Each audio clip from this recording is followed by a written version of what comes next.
Hello everyone, welcome to my channel, MLT Advanced Classes. So, good morning, future lab professionals. Class शुरू करने से पहले मैं आपसे एक बहुत ही सिंपल सवाल पूछना चाहती हूँ। मान लीजिए आज आप लैब में एक पेशेंट का ब्लड सैंपल ले रहे हैं और अचानक वो सिरिंज की नीडल आपके हाथ में चुभ जाती है। नीडल प्रिक, क्या आपको पता है कि उस एक छोटी सी नीडल से आपको HIV, हेपेटाइटिस बी या हेपेटाइटिस सी जैसी जानलेवा बीमारी हो सकती है? यस, केवल एक छोटी सी लापरवाही आपकी और दूसरों की जान खतरे में डाल सकती है। हॉस्पिटल और मेडिकल लैब्स में काम करना जितना नोबल प्रोफेशन है, उतना ही रिस्की भी है। और इसी रिस्क को जीरो करने के लिए आज हम एक ऐसा टॉपिक पढ़ने जा रहे हैं जो आपके BMLT और DMLT के सिलेबस में 15 मार्क्स का आता ही आता है और आपकी प्रैक्टिकल लाइफ में यह आपको और आपके पूरे हॉस्पिटल को बीमारियों से बचाता है। Our topic today is biomedical waste management system. Let's dive in. Biomedical waste management system BMWM। आज के इस लेक्चर में हम न केवल इसकी डेफिनेशन पढ़ेंगे बल्कि इसके प्रिंसिपल्स, कलर कोडिंग और डिस्पोजल की मॉडर्न टेक्नोलॉजी को भी गहराई से समझेंगे। ये लेक्चर खत्म होने के बाद आप इस काबिल होंगे कि एग्जाम में बिना रटे इस पूरे 15 मार्क्स के सवाल का आंसर बेस्ट तरीके से लिख सकेंगे। अब सबसे पहला सवाल आता है, व्हाट इज BMW? क्या यह वो कार है जो बहुत महंगी होती है? नहीं, मेडिकल टर्म्स में BMW का मतलब है बायोमेडिकल वेस्ट, कोई भी ऐसा कचरा, वेस्ट, जो ह्यूमन या एनिमल के डायग्नोसिस, ट्रीटमेंट, इम्यूनाइजेशन या रिसर्च और लैब टेस्टिंग के दौरान जनरेट होता है, उसे बायोमेडिकल वेस्ट कहते हैं।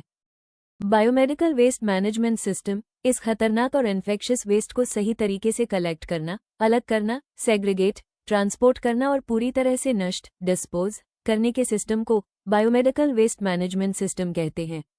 Why is it important? ये क्यों जरूरी है? हॉस्पिटल और लैब के वेस्ट में खतरनाक बैक्टीरिया, वायरस और केमिकल्स होते हैं। अगर इसे नॉर्मल कचरे की तरह फेंक दिया जाए तो यह HIV, हेपेटाइटिस बी और सी जैसी डेंजरस डिजीज और इन्फेक्शन फैला सकता है। ये लैब स्टाफ, मरीजों और एनवायरनमेंट तीनों के लिए खतरनाक है। Sources of biomedical waste. कचरा कहाँ से जनरेट होता है? एग्जाम में सोर्सेज को दो भागों में डिवाइड करके लिखें। फर्स्ट, मेजर सोर्स, बड़े स्रोत, हॉस्पिटल्स और clinics, medical laboratories, blood banks, research centres और biotechnology labs. Second, minor sources, छोटे स्रोत, dental clinics, home care, vaccination camps. Categories और types of biomedical waste. Biomedical waste को उनके नेचर के हिसाब से अलग अलग कैटेगरीज में बांटा गया है। Human anatomical waste, body organs, tissue, tumour या प्लेसेंटा। एनिमल वेस्ट, रिसर्च में यूज होने वाले एनिमल ऑर्गन या बॉडी पार्ट्स। माइक्रोबायोलॉजी और बायोटेक्नोलॉजी वेस्ट, लैब के culture media, specimen, live vaccine और petri dishes. Waste sharps, needles, scalp, blade और टूटे हुए ग्लास। डिस्कार्डेड मेडिसिन और साइटोटॉक्सिक ड्रग्स, एक्सपायर्ड दवायां और कैंसर के इलाज में यूज होने वाली दवायां। Solid waste, blood cotton, gauze, पट्टियां और plaster cast. Liquid waste, lab में रिएजेंट्स के धुलने से निकला पानी, ब्लड या यूरिन सैंपल्स का लिक्विड। केमिकल वेस्ट, लैब में यूज होने वाले केमिकल्स, डिसइंफेक्टेंट्स और formalin. Steps of waste management system. एक लैब या हॉस्पिटल में वेस्ट मैनेजमेंट का पूरा प्रोसेस इन 5 स्टेप्स में पूरा होता है। एग्जाम में इसका फ्लोचार्ट जरूर बनाएं। Step first, segregation. इसका मतलब होता है वेस्ट को उसके सोर्स पर ही, जहां से वो जनरेट हुआ है, अलग अलग कलर के बैग्स में डालना चाहिए। कचरे को कभी भी मिक्स नहीं किया जाता।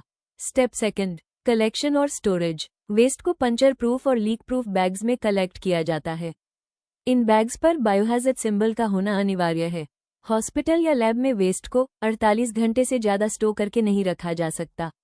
Step third, transportation. लैब से वेस्ट को स्पेशल ट्रॉलियों के जरिए सेंट्रल स्टोरेज एरिया तक ले जाया जाता है। वहां से इसे सील बंद गाड़ियों में common biomedical waste treatment facility plant भेजा जाता है।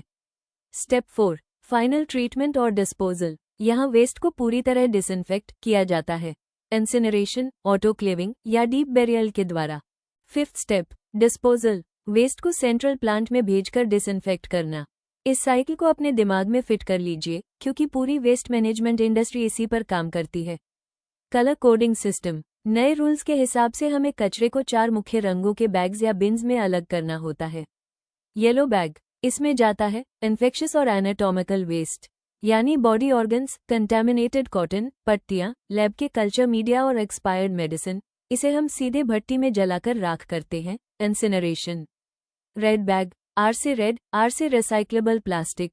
इसमें प्लास्टिक का वो वेस्ट जाता है जिसे रिसाइकल किया जा सकता है, जैसे आईवी सेट्स, यूरिन बैग्स, बिना सुई वाली सीरिंज और दस्ताने, ग्लव्स।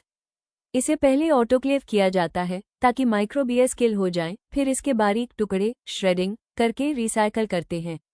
वाइट कंटेनर, यह एक विशेष पंचर प्रूफ प्लास्टिक बाइन होता है। इसमें हम डालते हैं शार्प्स यानी नीडल्स, ब्लेड्स और स्कैल्प। इसे ऑटोक्लेव करके मेटल मेल्टिंग की जाती है। ब्लू बॉक्स, इसमें ग्लासवेयर जैसे टूटी हुई लैब स्लाइड्स, मेडिसिन के खाली कांच के एम्पुल्स और बॉडी इम्प्लांट्स।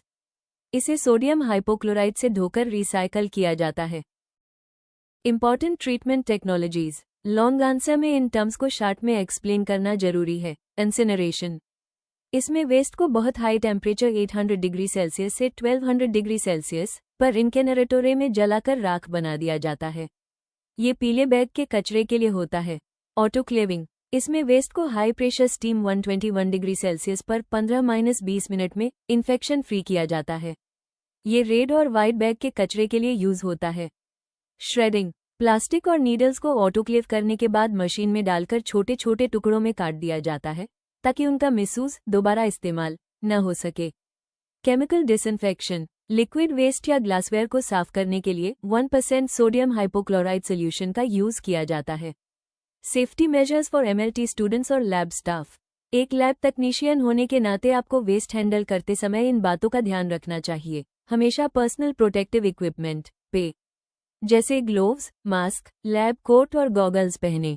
नीडल पर दोबारा कैप लगाने की कोशिश न करें। नो रिकैपिंग ऑफ नीडल्स, इससे ब्रेक होने का खतरा सबसे ज्यादा होता है। नीडल बना या कटर का इस्तेमाल करें। सभी वेस्ट बैग्स पर बायोहैज़र्ड सिंबल प्रिंट होना चाहिए। लैब स्टाफ का समय समय पर हेपेटाइटिस बी और टेटनस का वैक्सीनेशन होना चाहिए। कंक्लूजन, बायोमेडिकल वेस्ट मैनेजमेंट केवल एक कानूनी नियम नहीं है, बल्कि यह मेडिकल लैब टेक्नीशियन की एक मॉरल रिस्पॉन्सिबिलिटी है। सही सेग्रेगेशन और डिस्पोजल से हम नोसोकोमियल इन्फेक्शंस को रोक सकते हैं और समाज को एक सुरक्षित एनवायरनमेंट दे सकते हैं। तो आज हमने सीखा कि बायोमेडिकल वेस्ट मैनेजमेंट सिर्फ एक थ्योरी या एग्जाम का टॉपिक नहीं है, बल्कि यह लैब में आपकी और आपके मरीजों की जान बचाने का एक लाइफ सेविंग प्रोटोकॉल है। एक अच्छे लैब टेक्नीशियन की पहचान सिर्फ सही टेस्ट रिजल्ट देना नहीं है, बल्कि टेस्ट के बाद बचे हुए कचरे को सही तरीके से डिस्पोज करना भी है। और इसलिए ये टॉपिक एग्जाम के पॉइंट ऑफ व्यू से मोस्ट इम्पॉर्टेंट है। वीडियो अच्छा लगा हो तो लाइक करें और अपने कॉलेज ग्रुप और फ्रेंड्स के साथ शेयर करें। कमेंट्स करें आपको नेक्स्ट वीडियो किस टॉपिक पर चाहिए। अगर यहाँ तक आए हो तो चैनल को सब्सक्राइब करना न भूलें। Thank you so much for watching my full video. Have a nice day.